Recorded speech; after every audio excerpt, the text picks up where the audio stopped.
مسئلہ فلسطین کا ہے، بڑی عجیب بات ہے۔ فلسطین آزاد ملک ہے، حقیقت یہ ہے۔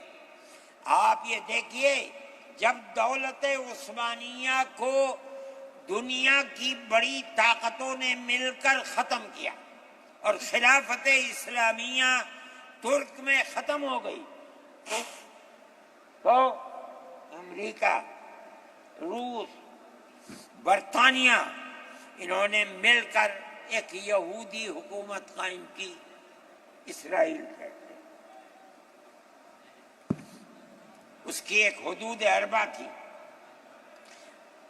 اس کے اندر فلسطین یعنی بیت المقدس نہیں تھا۔ جب بڑا اسرائیل ہو گیا، امریکہ اس کا سرپرست بن گیا۔ اب اسرائیل نے آگے بڑھ کر فلسطین کے اندر اپنے پیر جمائے اور بیت المقدس کو لینا چاہا۔ نتیجہ یہ ہوا کہ جنگ ہوئی اردن کے اندر اور بیت المقدس پر بھی قبضہ کیا اور اس کے ساتھ ساتھ فلسطینیوں کو غلام بنایا۔ ابھی دل نہیں تھما، تھوڑے دنوں کے بعد پھر آگے بڑھا اور گولان کی وہ پہاڑیاں جو شام کے اندر تھی ان کے اوپر قبضہ کر لیا۔ جس دن پہلا حملہ بولا فلسطینیوں نے، ہمارے ملک کے پرائم منسٹر نے یہ کہا کہ یہ دہشت گرد ہیں۔ مجھے بڑا افسوس ہوا کہ یہ تاریخی دنیا کی نہیں جانتے۔ ایسا لگتا ہے جیسے انہوں نے دنیا کو دیکھا ہی نہیں۔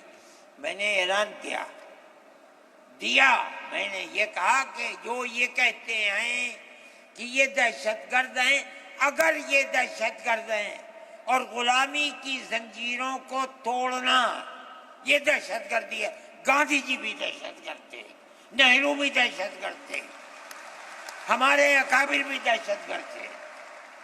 یہ ایسی بات ہے جس کی کوئی تعویل نہیں ہو سکتی۔ اللہ کا فضل ہے، اس کے بعد سے آج تک کبھی یہ نہیں کہا گیا کہ دہشت گرد ہے۔ لیکن مجھے افسوس ہے، میں نہیں مانتا ہوں اس بات کو، لیکن ہندوستان کی یہ غلط پالیسی اگر ہے۔ میں گیا عرب تو میں نے لوگوں سے یہ سنا کہ ہندوستان کا بارود فلسطینیوں کے مارنے کے لیے اسرائیل میں ہو رہا ہے استعمال۔ کہنے والوں نے کہا کہ ہندوستان کے فوجی بھی اسرائیل کے ساتھ لڑ رہے ہیں۔ میں اس کی تصدیق نہیں کر سکا ہوں، اتنے میں بات نہیں، مگر میں یہ کہتا ہوں کہ کھل کر پالیسی ہونی چاہیے۔ آپ اگر فلسطینیوں کے قتل عام پر راضی، امریکہ کی طرح کہیے کہ ہماری فوجیں اسرائیل کے ساتھ، آپ بھی کہیے کہ ہماری فوجیں لڑیں گی، اور اگر نہیں ہے اپنے دامن کو پاک کیجیے۔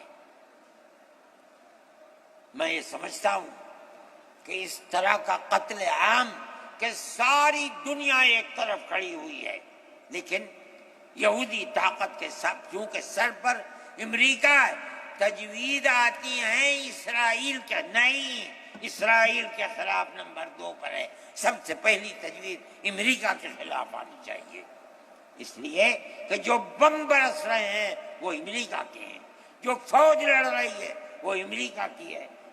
اسرائیل کے پاس کتنا ہے؟ جو طاقت ہے وہ بڑی طاقتوں کی دین ہے۔ اسی بنیاد کے اوپر ساری دنیا کے اندر احتجاج ہو رہا ہے، مگر وہ احتجاج قابل توجہ نہیں ہے۔